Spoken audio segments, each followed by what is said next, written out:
Assalamualaikum warahmatullahi wabarakatuh. Kemarin viral kasus terkait korupsi timah yang merugikan negara sebesar 300 triliun. Sekarang malah pelakunya divonis hanya 3 tahun penjara dan denda 5.000 perak.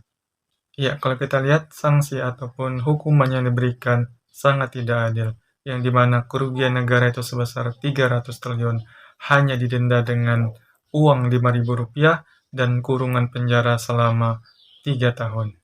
Mungkin karena pelakunya adalah seorang artis ataupun pejabat, sehingga bisa mendapatkan keringanan ataupun hukum pun bisa dinegosiasi ataupun digratifikasi. Mungkin mereka juga punya orang-orang yang memiliki power ataupun kekuatan untuk menekan hakim ataupun lembaga pemerintah untuk tidak mengusut tuntas ataupun mengotak-atik aturan sehingga sanksi yang diberikan dapat menjadi lebih ringan. Berbeda cerita apabila kasus tersebut terjadi pada rakyat biasa, rakyat yang tidak memiliki jabatan, rakyat yang tidak memiliki backingan.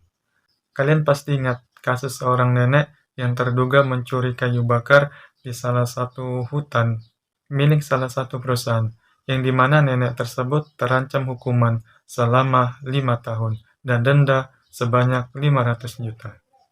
Aku dulu sering berpikir, kenapa ya korupsi di Indonesia ini sangat merajalela, mulai dari tingkat yang di bawah, tingkat daerah, hingga ke tingkat yang pusat. Ya, mungkin saja ini adalah sebuah refleksi dari kehidupan kita sehari-hari, yang dimana kehidupan kita sehari-hari sering membuang sampah sembarangan, tidak mau antri, memasukkan anak kita ke dalam sekolah dengan cara menyogok, dan lain-lain. Hal tersebut akan menjadi kebiasaan kita, dan akan menormalisasi bahwa kegiatan tersebut itu adalah benar, bukan kegiatan yang salah. Dan apabila orang tersebut menjadi calon pemimpin dan berhasil naik menjadi seorang pemimpin daerah ataupun pemimpin pusat, dan apabila ada kesempatan untuk mengambil ataupun menggelapkan uang dari rakyat, maka hal tersebut akan dilakukan karena kebiasaan yang sejak dulu, yaitu berupa sogok menyogok, buang sampah sembarangan, tidak mau antri, sudah tertanam pada dirinya sendiri dan menormalisasi bahwa kegiatan itu benar dan boleh dilakukan. Selain itu, mungkin juga karena peraturan yang dibuat tidak benar-benar mengikat. Artinya, akan menimbulkan pasal karet, yang dimana pasal tersebut hanya berlaku pada masyarakat kalangan bawah dan tidak berlaku pada pejabat. Dan banyaknya masyarakat Indonesia dan para pejabat yang belum mengerti atau paham terkait adanya aturan. Padahal, kalau kita ingin memahami sebuah aturan, itu hanya menggunakan otak. Kemudian kita cerna, kemudian kita lakukan dengan implementasi ataupun kegiatan.